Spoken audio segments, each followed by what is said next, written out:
Hi, we are Sam and Sandra from the European Center for Digital Transformation. Welcome back to our second deep dive. After we published our first episode about speeding up projects by 40%, we are excited to talk about how machine learning can enhance the rationality of gatekeeping decisions in innovation portfolio management. Yeah, it's a fascinating area, especially when you consider how many projects fail despite our best efforts. Right, you pour all this time and money into something only to have it fizzle out. What if we could see those warning signs earlier? That's what we're diving into today. Our customer used machine learning to try to predict project success, specifically focusing on those critical go-no-go decisions. And their research centered on telecommunication companies here in Europe. It's worth noting that what works for them might not directly translate to every industry, but the insights are still valuable. Absolutely. Now, you might think of those gatekeeping boards as the executioners ruthlessly slashing projects left and right. But our customer found something really surprising. Over 97% of projects that actually made it to the board were approved. That's right. So it's not necessarily the board itself that's killing off projects. What's fascinating is that the threat of the board, knowing that scrutiny is coming, might be influencing decisions much earlier. So it's like a preemptive strike. Projects are getting axed before they even reach the boardroom. Exactly. It highlights the subtle psychological factors at play. People are anticipating potential pushback and adjusting their strategies accordingly. That's so interesting. It makes you think about all the unofficial conversations and decisions that happen before a project even gets formally proposed. It's a complex dynamic. There's this interplay between formal processes and the very human element of decision-making. Now, here's where things get really cool. Our customer went a step further and actually built machine learning models to try and predict which projects were headed for cancellation. They used data from one of the companies, meticulously tracking 37 data points for each project. Things like budget, the type of project, the team involved, and various stages of the process. And they weren't just looking at whether a project was ultimately successful or not. They wanted to predict cancellations before they happened. Talk about being proactive. It's an ambitious goal, and to be honest, I was a little skeptical at first, but the results were pretty impressive. Tell me about it. These models were way more accurate than just random guessing. It's like they were starting to see the future of these projects. Well, maybe not the future, but they were definitely picking up on signals that humans were missing. It raises an important question. Can machines outperform human judgment when it comes to predicting project outcomes? Okay, I'm on the edge of my seat. Spill the tea. Who won, human or machine? Well, let's just say the machines put up a good fight. They consistently outperformed human predictions when it came to spotting those doomed projects. Wow, seriously. So are we all going to be replaced by robots soon? Not so fast. It's important to remember that even the most sophisticated models aren't perfect. They still missed some cancellations. Okay, so it's not a crystal ball, but it's still pretty amazing. But how did they actually do it? What kind of information were these models looking at? Well, remember those 37 data points I mentioned? Some of them were pretty intuitive. They looked at financials like estimated cost net present value and payback period. Makes sense. Money talks, right? Exactly. But what's interesting is they also factored in information about the project team, who the demand owner was the project lead, and even the departments involved. So it's not just about the numbers. The people behind the project matter too. Absolutely. A strong team can make or break a project regardless of the budget. And they also looked at time, the estimated time to market and the duration between different stages. Time is money, as they say. So a project that's dragging on could be a red flag. Precisely. Delays often mean increased costs and resources, which can make a project less attractive. But they went even deeper than that. They also tracked information about project execution, things like how many days a project was put on hold, how long it was flagged with a high risk, and how often those red flags popped up. Ooh, so they were really looking for patterns of trouble. Like, is this project constantly hitting snags? Is the alarm bell ringing every other week? Exactly. They were essentially checking the project's vital signs, looking for indicators that things might be going south. Okay, this is fascinating. Yeah. But I still don't quite understand how they turned all this data into actual predictions. Well, they used a specific type of machine learning algorithm called a linear model. Essentially, it's a way for computers to learn from data and identify patterns that predict certain outcomes.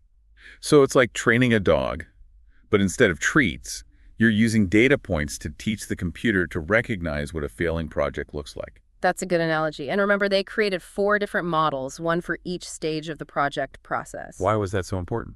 Because as a project progresses, you gather more information. So the model used at the very beginning before any formal gates are passed has to work with less data.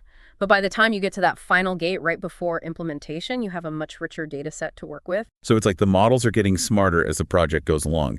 They have more clues to work with. Exactly. And that's why they found that the model's accuracy generally improved as a project part moved through the process. Makes sense.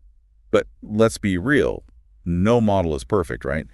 Were there any limitations to this approach? Of course. For one thing, they only looked at data from telecommunications companies, so the findings might not apply universally to every industry. Right. A software project might have different risk factors than, say, building a bridge. Exactly. And even within telecommunications, things might vary depending on the specific company and the types of projects they're undertaking. It's all about context. Okay, so we need to be mindful of those nuances. What else? Another thing to consider is that the models were only trained on project metadata. Things like budget, timeline, team members. They didn't actually analyze the content of the projects themselves. Interesting. So what the project was actually about wasn't factored in. Right. That could certainly be an area for future research. Imagine incorporating data about the specific technology involved or the competitive landscape. That would be amazing. So it sounds like we're still in the early stages of exploring this whole machine learning thing. We are, but the potential is huge. What we've seen here is just a glimpse of what might be possible.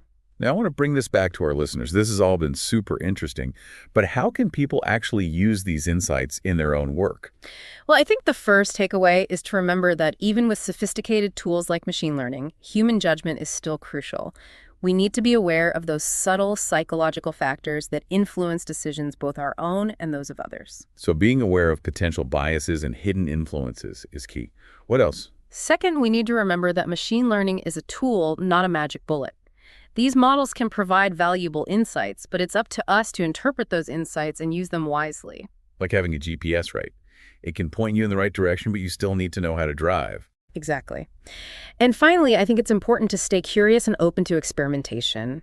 If you have access to data about your own projects, start exploring. See what you can learn. That's great advice. Now, before we wrap up this part of our deep dive, I want to leave our listeners with something to ponder. We talked about predicting project cancellations, which is obviously important. But what if we could take this a step further? What if we could actually predict the success of a project, like how much value it will ultimately deliver? That's the holy grail, isn't it? Imagine being able to pinpoint those projects that are not only likely to succeed, but to deliver exceptional results. That's where things get really exciting. Okay, I'm hooked. Let's dive into that in part 3. Stay tuned, folks. So we've talked about predicting project cancellations, but what if we could go beyond just avoiding failure? What if we could actually predict which projects are going to be home runs, the ones that deliver exceptional value? That's the dream, isn't it? To be able to pick the winners from the start and focus our energy where it really matters. It's not just about minimizing risk, it's about maximizing potential. Exactly. Imagine being able to allocate resources, strategically prioritize those high-impact projects, and really make the most of our investments. And it could also encourage a more innovative culture. Instead of playing it safe and sticking to tried and true approaches, we could be more willing to take calculated risks on those projects that seem unconventional but have the potential for a huge payoff. That's a great point. We could uncover hidden gems that might otherwise be overlooked. Instead of just playing defense, we're going on the offensive, actively seeking out those groundbreaking successes. It's a shift in mindset, really, moving from risk aversion to opportunity seeking. And machine learning can be an incredible tool in that process. It can help us see those patterns and possibilities that might not be immediately obvious to us. It's like having a secret weapon in the innovation game. But how would we even begin to predict that kind of success? What data points would we need to consider? Well, that's where things get really interesting. We need to start thinking beyond those traditional metrics like budget and timelines. We might need to look at factors like market trends, competitive analysis, even the potential impact on our customers. And maybe even the team dynamics, the level of expertise and passion behind the project. Absolutely. And we might need to develop new ways of measuring success. It's not just about financial returns. It's about the impact on our brand, our customer relationships, and our overall contribution to the world. That makes a lot of sense. So this is a call to action for all our listeners out there. What would you want to predict? What insights would be most valuable in your work? Think about the specific challenges you face in your organization. What keeps you up at night? What are those big strategic bets that could make all the difference? Do you want to know which projects are most likely to align with your long-term goals? Or which ones might have the biggest impact on your customers' lives? Or maybe you're interested in predicting which projects are most likely to foster collaboration and knowledge sharing within your team? The possibilities are endless. And the key is to start thinking about how you can harness the power of data to make better decisions, drive innovation, and ultimately achieve your goals. Don't be afraid to challenge the status quo, ask tough questions, and embrace the power of data-driven insights. The future of innovation is here, and it's incredibly exciting. And that wraps up our deep dive into the world of innovation portfolio management and the potential of machine learning to revolutionize how we manage projects. We hope this is giving you a new perspective on decision-making risk assessment and the incredible possibilities that emerge when we combine human intuition with the power of data. Until next time, keep learning, keep innovating, and keep diving deep.